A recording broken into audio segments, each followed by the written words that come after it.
हम बात करेंगे मनोविज्ञान का विकास कैसे हुआ है। तो मनोविज्ञान का विकास दर्शन शास्त्र से हुआ है, जैसे कि आप पहले ही जानते हैं। लेकिन आपको बता दें, आधुनिक मनोविज्ञान का औपचारिक प्रारंभ 1889 से हुआ है, जब विलियम वुंट ने लिप्जिंग यानी जर्मनी में मनोविज्ञान की प्रथम प्रयोगशाला का निर्माण किया था, या प्रथम प्रयोगशाला की स्थापना की थी। ठीक है दोस्तों, आगे बढ़ते हैं कि वुंट के समय में मनोवैज्ञानिक अंत निरीक्षण द्वारा मन की संरचना का विश्लेषण कर रहे थे, इसलिए उन्हें संरचनावादी कहा गया। तो दोस्तों, उन्हें संरचनावादी क्यों कहा जाता है? क्योंकि सेल्फ इंट्रोस्पेक्शन द्वारा हम मन की संरचना को समझने का प्रयास कर रहे थे, अर्थात कि हम क्या महसूस करते हैं, इस आधार पर हम मन की संरचना का विश्लेषण कर रहे थे या समझने का प्रयास कर रहे थे। अर्थात अगर कोई व्यक्ति उदास है तो उससे ही जानने का प्रयास किया जाता था कि आप खुद ही कारणों का व्याख्यान करें कि आप उदास क्यों हैं। इसे संरचनावादी कहा गया। ठीक है दोस्तों, मतलब जहाँ पर अंतर्निरीक्षण विधि द्वारा मन की संरचना का विश्लेषण किया जाता है, उसे संरचनावादी कहा जाता है। ठीक है, और ठीक है, जो अंतर्निरीक्षण प्रक्रिया है, इसको ज़्यादा मनोवैज्ञानिक नहीं माना जाता है, क्योंकि इसमें क्या है, व्यक्ति अपने अनुभवों को वर्णन तो करता है, लेकिन वो सच कह रहा है या नहीं, ये जानना संभव नहीं है। ठीक है दोस्तों, फिर आगे एक अमेरिकी मनोवैज्ञानिक विलियम्स जेम्स, जिन्होंने कैम्ब्रिज मैसाचुसेट्स में एक प्रयोगशाला की स्थापना लिप्जिंग की प्रयोगशाला के कुछ ही समय बाद की थी, ने मानव के अध्ययन के लिए प्रकार्यवादी उपागम का विकास किया। अर्थात इन्होंने मन के अध्ययन के लिए प्रकार्यवादी यानी फंक्शनलिस्ट उपागम का अध्ययन किया। उन्होंने क्या किया था दोस्तों? उन्होंने संरचनावादी का किया था। ठीक है, जिसमें सेल्फ इंट्रोस्पेक्शन किया जाता था, लेकिन ये उससे अलग था। ठीक है दोस्तों, इसलिए ये प्रकार्यवादी था। इसमें हम देखते थे कि अध्ययन करना पड़ता था कि क्या वास्तव में ऐसा हो सकता है। जैसे कि यहाँ देख सकते हैं कि विलियम जेम्स का विश्वास था कि मानस की संरचना पर ध्यान देने के बजाय मनोविज्ञान का इस बात पर ध्यान देना चाहिए कि मन क्या करता है तथा व्यवहार लोगों को अपने वातावरण से निपटने के लिए किस प्रकार कार्य करता है। अर्थात भाई, जिस वातावरण में रह रहा है वो उसमें कैसे एडजस्ट करेगा, कैसे उसके साथ रहेगा, ये प्रकार्यवादियों का कॉन्सेप्ट था। अर्थात मन का कार्य यह था, प्रकारवादी यह समझने का प्रयास करते थे कि अगर आप उदास हैं तो आप उदासी से कैसे उभरें, ये प्रकारवादियों का कॉन्सेप्ट था। लेकिन जो संरचनावादी थे, उनका कॉन्सेप्ट ये था कि आप उदास क्यों हैं, इसके कारण की व्याख्या आपको ही करनी है। ठीक है दोस्तों, और आगे जाके हमारा आता है गेस्टाल्ट। तो 20वीं शताब्दी के प्रारंभ में एक नई धारा, ठीक है, एक नई विचारधारा जर्मनी में गेस्टाल्ट मनोविज्ञान के रूप में उत्पन्न होती है, जो कि संरचनावाद के विरुद्ध आई थी। ठीक है दोस्तों, इसके अनुसार हमें क्या करना था कि हमें मन के जो अवयव हैं उनको जानने का क्या करना था, कारणों की व्याख्या करना था कि आखिर उदास हैं तो क्यों उदास हैं। इसमें क्या होता था कि दोस्तों, इसमें प्रयोग किया जाता था आपकी उदासी के कारणों के लिए। ठीक है, और इसे वस्तुपरक बनाया गया था, अर्थात वैज्ञानिक विधियों द्वारा क्या किया जाता था, अध्ययन किया जाता था। ठीक है दोस्तों, जैसे कि यहाँ पर उदाहरण के लिए यहाँ पर दिया गया है कि वातावरण से आपगतों को, जब जैसे कि कई बल्बों से प्रकाशित प्रकाश अगर किसी के आँखों पर पड़ता है तो उसे प्रकाश की गति का अनुभव हो जाता है, ये अध्ययन किया गया। लेकिन वहाँ होता क्या था संरचनावादी में, कि हम लोगों से ही पूछते थे कि आपको प्रकाश का अनुभव हो रहा है, लेकिन नहीं, यहाँ पर हम क्या करते थे, प्रकाश देते थे और उसके बाद व्यक्ति में क्या अंतर है इससे हमें पता चल जाता था। ठीक है दोस्तों, वो प्रकाश का अनुभव कर रहा है कि नहीं।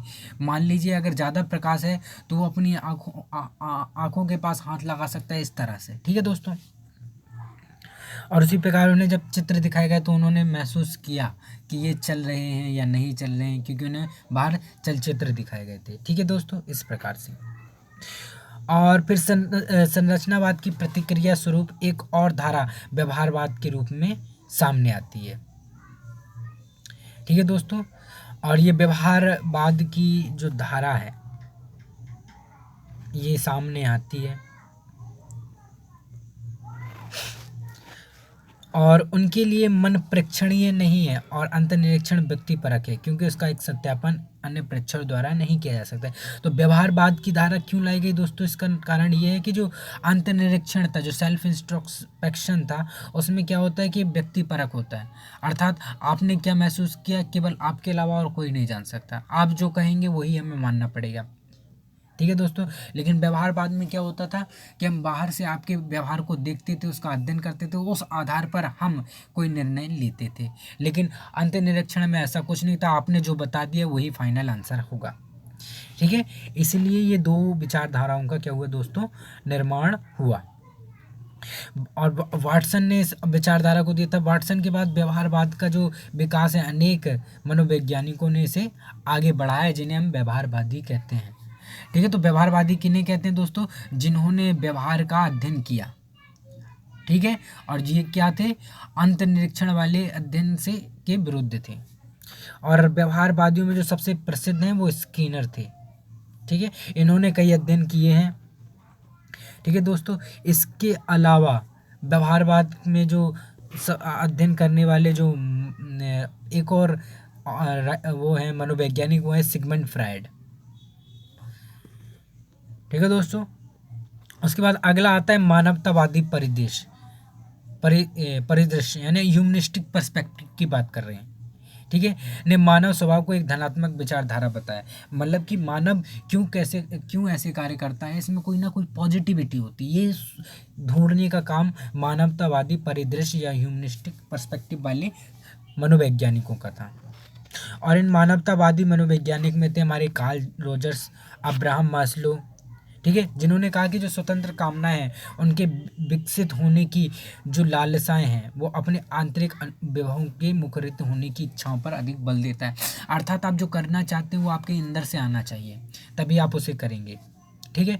तो यही क्या है, ह्यूमनिस्टिक पर्सपेक्टिव, मानवतावादी, ठीक है। और उनका तर्क था कि व्यवहारवाद वातावरण की दशाओं से निर्धारित व्यवहार पर बल देता है, जो मानव स्वतंत्रता एवं गरिमा का न्यायानुमान करता है तथा मानव स्वभाव के विषय में एक यांत्रिक विचार रखता है। तो इनका मानना क्या था कि जो व्यवहारवाद है वो वातावरण से प्रभावित हो सकता है, लेकिन जो मानवतावादी है वो स्वतंत्रता से होता है। अगर आप उनका अध्ययन करना चाहते हैं तो उन्हें स्वतंत्र रहने दीजिए, तभी तो होगा ना, उनकी इच्छाओं का पालन कीजिए, ठीक है दोस्तों। और उसके बाद हमारा एक और पक्ष आता है संज्ञानात्मक परिदृश्य, कॉग्निटिव पर्सपेक्टिव। इसमें इस पर्सपेक्टिव का भी विकास हुआ, ठीक है। ये पर्सपेक्टिव संरचनावाद के पक्ष में था, ठीक है, कि जैसे हम चिंतन कर रहे हैं, हमारी क्या समझ है, हमारा क्या प्रतिक्षण, हमारी कैसी मेमोरी होगी, हम कैसे समस्या का समाधान करेंगे, इन सब के इन तरह के कॉन्सेप्टों को हमने कॉग्निशन या संज्ञान के रूप में समझने का प्रयास किया है। इसे आमतौर पर हम कंप्यूटर सूचना प्रकरण की तरह देखते हैं कि जैसे कंप्यूटर में हम सब सिस्टम डाल देते हैं, मेमोरी डाल देते हैं, वहाँ पर हम सब सेव कर देते हैं, तो कैसे वर्क करता है, वैसे ही हमने इसे क्या किया है, संज्ञान को समझने का प्रयास किया है, ठीक है दोस्तों। और कभी कभी इस विचारधारा को हम निर्मितवाद भी कहते हैं, ठीक है, जो बाल विकास के विषय में पियाजे का सिद्धांत है, ठीक है दोस्तों। और बस आज की वीडियो में इतना ही। अगर आपको कुछ अच्छा लगा हो तो बताइए, और अगर आप और कुछ जानना चाहते हैं तो हमें कमेंट कर सकते हैं। तब तक के लिए धन्यवाद। वीडियो पे बने रहें और चैनल को सब्सक्राइब करें। धन्यवाद।